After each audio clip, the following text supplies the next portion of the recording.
smart drinking water quality monitoring system. This is our outline. First, we'll go over the team members. I'm Jamie. I'm the team leader and hardware lead. I'm Tangela, and in this project, I was given the role for software development. I'm Maham, and I was also given the role of software.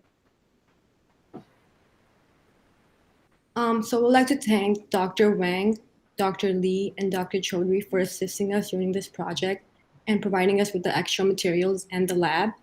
We would also like to acknowledge Manhattan College for supplying us with the budget, and special thanks to Dr. Wang for letting us work on his research paper. So the goal of this project is to develop a smart drinking water quality monitoring system. Many buildings in New York City have water quality issues as a result of outdated pipes that decrease the quality of the water. To ensure safe drinking water, the system must assess the pH, ORP, conductivity, temperature, and water flow of the surrounding atmosphere. We must ensure that our system measures all of the listed above water flows and all that we just talked about. Water quality monitoring system is a low-cost and efficient method of assessing the quality of water. We'll build a microcontroller with simple sensors to help us monitor the water. We will also be able to implement AI in our project. Okay, so we looked at two projects, one done in 2020 and one in 2014.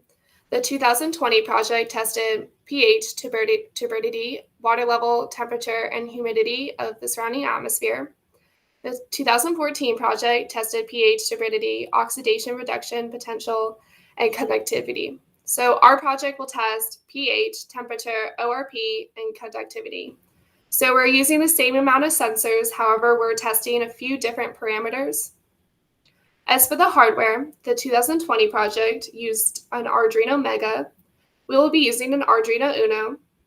However, both projects do not implement deep learning, which we will in our project. The 2014 project used Zigbee, which is more expensive than Wi-Fi, so we'll be using a Wi-Fi module. And when it comes to our AHP table, our design had the highest score when it came to overall ease to use, cost, accuracy, and transportable.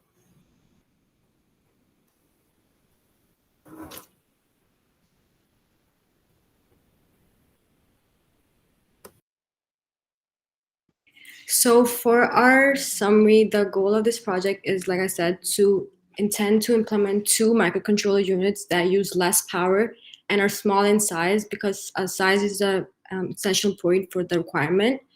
The water quality monitoring system collects data of like pH, temperature, conductivity, and ORP. We will also be making an app for next semester where the users have a user ID and a password where they can view their data. Data is gathered, saved, evaluated, and communicated through the database in real time. Our concept is unique in that we will employ AI technology to analyze the quality of water. Access to safe water and sensors lowers health risk, frees up time for education and other useful activities, and boosts labor force output. By enhancing the quality of service rivers, safe wastewater disposal benefits both the environment and the economies as a water resource.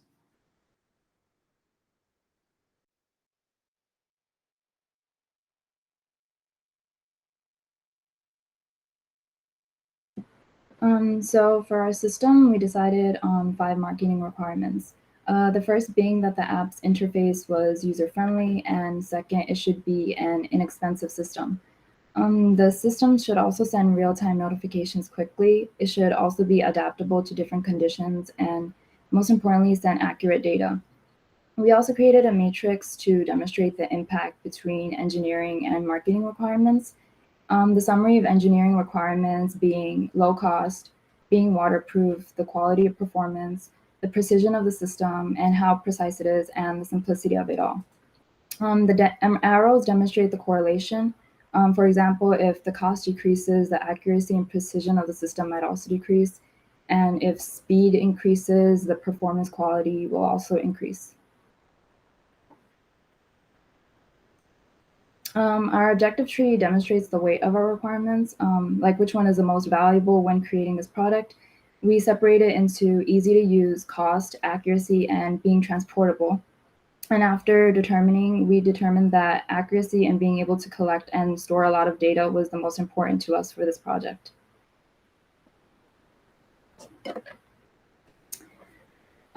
Our overall system architecture is displayed in this figure. We will be using 2 microcontrollers, and this is due to cost purposes. Since the sensors were much more than we originally thought, we had to save cost by using what the school could provide for us, since that was one of our core requirements, having low cost.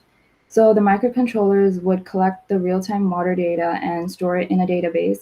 And after connecting the database with a mobile app, the user can view this data anytime they open it.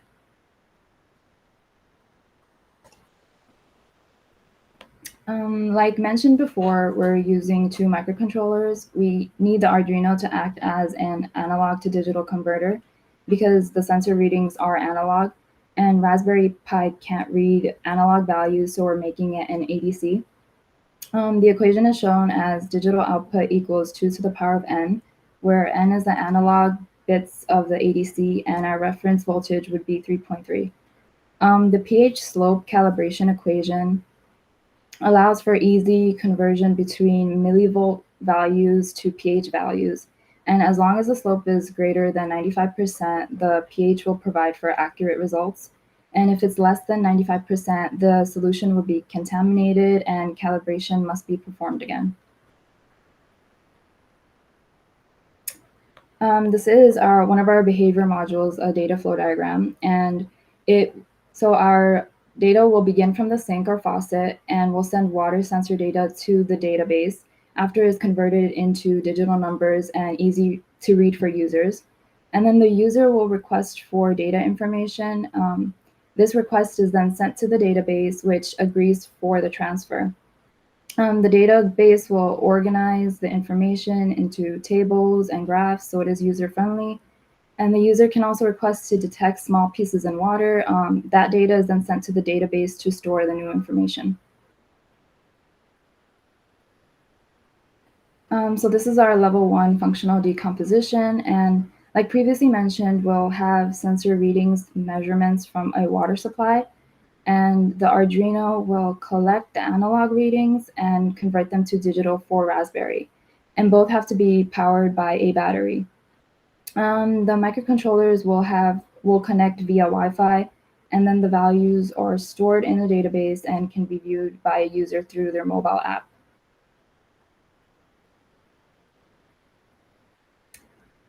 Our proposed database design is shown here. We will collect information about the users, the microcontrollers, the sensors, the building that we are testing on, the floor that we are testing on, and finally the sink that we're going to use. It also shows the relationship between each group and how they connect with each other. This figure shows the GUI design of our application. So when a user opens the app, they will either sign in or sign up. And after sign-in is completed, they have access to the home screen. And they're then given 3 options: signing out, opening the camera, or connecting to a device. And if they want to connect to the device, they have to put in the device number. And if the connection is successful, they'll have access to the data. It will be displayed in tables, graphs, or a number. And if they choose the camera, they will be using object detection analysis.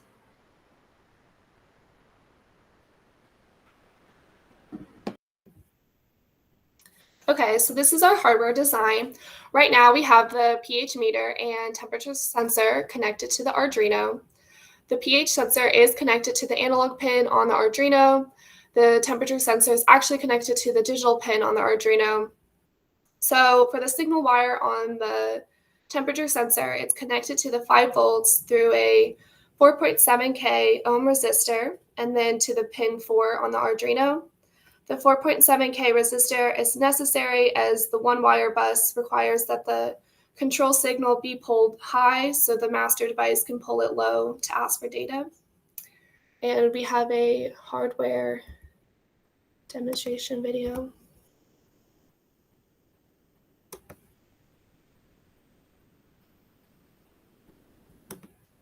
Can you guys hear that?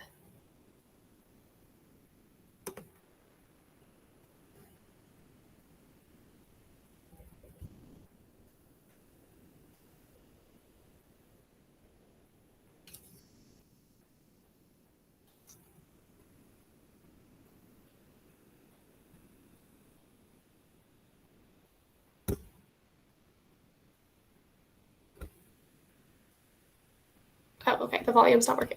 So the Arduino and the Raspberry Pi are connected, and then our final results are shown here.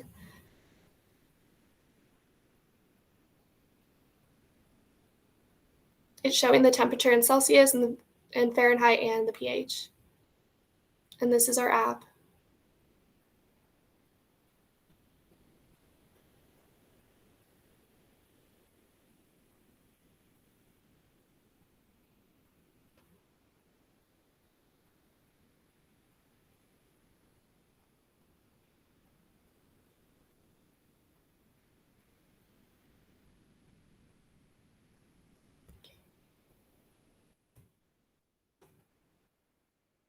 All right, so these are our key designs. The first one is how we're implementing the sensors into the sink attachment. So once the sink, the water is flowing, it'll inflow to the monitoring system. Our second design is the box that will hold the Arduino and the breadboard. This is to keep it separate from the sensors and make sure there's no water damage to the Arduino. These are our testing results. We had unit test, which is testing the code and the components separately. We had integration test, where we're adding the sensors to the Arduino and individually testing sensors and their code. We had the acceptance test, which is everything. So connecting the Raspberry Pi and the Arduino together, and also all the sensors. We did have 3 fails, which are shown on the graph. The fail value was 0, and then a value of 1 was the test passing. After the second iteration, the fixes we did make were successful. This is our schedule. This semester for the hardware, we ordered the parts, did the schematic design, microcontroller creation, and Wi-Fi communication. For the software, we did the database design and front-end design. Over the winter, for the software, we'll do the back-end development and database creation. The hardware, power source, adding more sensors, and pH development. Next semester, application completion and also object detection. This will start our testing and start the deep learning. Our total cost was around $300. 72% of the budget was the sensor cost. And again, the 2 microcontrollers were provided by Dr. Wing, so those had a cost of 0. So in conclusion, the application of Arduino Uno and Raspberry Pi 3 in water quality monitoring device is investigated in this paper. The data gives real-time monitoring information, allowing the user to predict what action should be performed. The system reads from the water using a variety of sensors.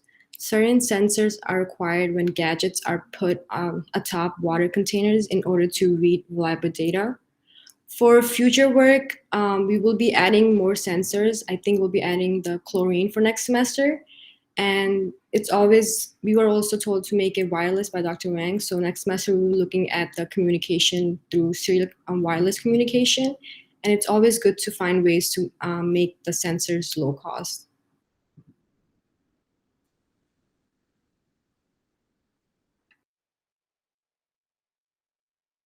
Jamie, you're muted.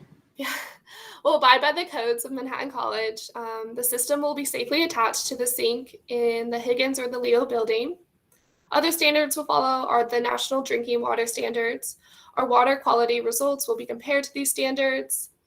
Our Wi-Fi module will connect to the campus network, so we'll use the communication over wireless standards.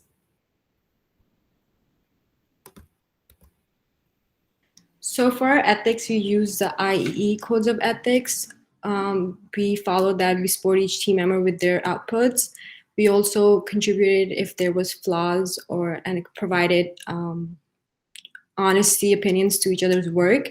And then we also made sure that we didn't go over the safety, health, and the welfare of public rules with each team members. So for complex engineering, like we said, there was 2 softwares and 1 electrical. We also got help from the civil engineering department professors, Dr. Lee and Dr. Chaudhary. They helped us provide extra materials for the ORP and PH, and also helped us use environmental labs. We also made sure that our product was cost efficient and had accurate results. We did have problems like trial and errors, like any project does. We overcame those by providing real-time data results in end of our results.